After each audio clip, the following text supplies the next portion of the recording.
আমরা আজকে দশম শ্রেণীর একটা ব্যবহারিক হচ্ছে ক্যালসিয়াম কার্বনেট এবং হাইড্রোক্লোরিক অ্যাসিডের বিক্রিয়ায় আমরা কার্বন ডাইঅক্সাইড গ্যাস প্রস্তুত করব। তো কার্বন ডাইঅক্সাইড গ্যাস প্রস্তুত করতে গেলে আমাদের যে উপকরণগুলো লাগে সেই সকল উপকরণ আমি আগেই করে রেখেছি। সেটা হচ্ছে এইটাকে বলা হয় পিসেল ফানেল, আর এটা হচ্ছে উড বোতল।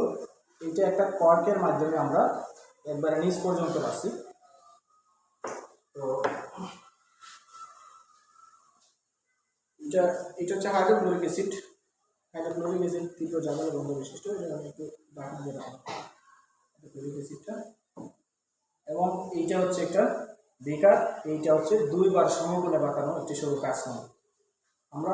আমি আগে থেকে এখানে কিছু পরিমাণ ক্যালসিয়াম কার্বনেট, এই যে কিছু পরিমাণ ক্যালসিয়াম কার্বনেট এখানে দিয়ে রেখেছি।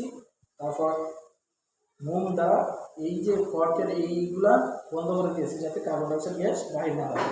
আর এটা হচ্ছে হাইড্রোক্লোরিক অ্যাসিড। এবং শুরুতেই এইটা মুখ বন্ধ করে দিয়ে আমরা ধীরে ধীরে হাইড্রোক্লোরিক অ্যাসিড এই পিসের ফানেলের মধ্য দিয়ে দিলে এই দিকে কার্বন ডাইঅক্সাইড গ্যাস বাহির হবে।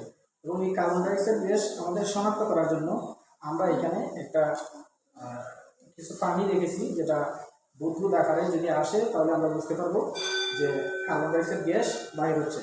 তবে এখানে একটি সাবধানতার বিষয় হচ্ছে, এই যে পিসেল ফানেল, এই পিসেল ফানেলের একবারে সর্বশেষ প্রান্ত পুতলের একবারে নিচে থাকতে হবে। কিন্তু আমার এখানে একটু মিস্টেক হয়ে গেছে, যে একটু উপরে, যার কারণে আমার এই যে হাইড্রোক্লোরিক অ্যাসিডটা একটু বেশি পরিমাণে দেবে, যাতে পিসেল ফানেলের একবারে শেষের প্রান্তটা পুতলের শেষ দিকে যায়। তো আমরা এইখানে হাইড্রোক্লোরিক অ্যাসিড ধীরে ধীরে যোগ করব। ধীরে ধীরে যোগ করলে আমাদের কার্বন ডাইঅক্সাইড গ্যাস বাহির হবে। তো আমরা দেখি, একজনে একটু এইটার উপরের দিকে ধরো, এই গ্লাসটার উপরের দিকে ধরো, এইদিকে ধরো। তো আমরা দেখাবার চেষ্টা করি একটু কার্বন ডাইঅক্সাইড গ্যাস মিশ্রণ হয় কেন। এইদিকে হাতে ধরো, নিচের দিকে ধরো। এই যে এটা হচ্ছে হাইড্রোক্লোরিক অ্যাসিড। আমি পিসেল ফানেলের মধ্য দিয়ে ধীরে ধীরে হাইড্রোক্লোরিক অ্যাসিড যোগ করছি। আমরা যখন পিসেল ফানেলের মধ্যে দিয়ে ধীরে ধীরে হাইড্রোক্লোরিক অ্যাসিড যোগ করবো, তখন এই যে কার্বন ডাইঅক্সাইড গ্যাস ধীরে ধীরে বাহির হচ্ছে।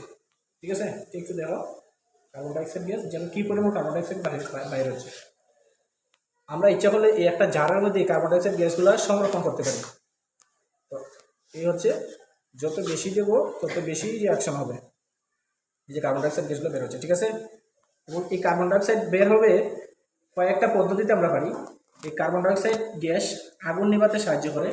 কার্বন ডাইঅক্সাইড গ্যাস পানির মধ্যে দিলে এই পানি বুদবুদ আকারে উপরের দিকে উঠে। আবার কার্বন ডাইঅক্সাইড গ্যাসের আরেকটা ধর্ম হলো, সেটা যেহেতু এটা অম্লীয়, এটা লিটমাস পেপারকে লাল করবে। তো আমরা শুধু একটা পরীক্ষার মাধ্যমে প্রমাণ করলাম যে কার্বন ডাইঅক্সাইড গ্যাস আমরা প্রস্তুত করতে পারি।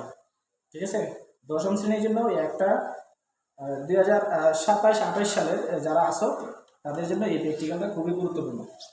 তো তোমাদের 7-8টা প্র্যাকটিক্যাল আছে, তার মধ্যে যে কোনো একটাকে তুমি ভালো করে করলেই যথেষ্ট। ঠিক আছে, তাহলে আমরা এখানে যত রিয়াকশন হবে ততই বেশি বুদবুদ আকারে গ্যাস নিঃসরণ হবে। ধন্যবাদ সবাইকে, ভালো থাকো।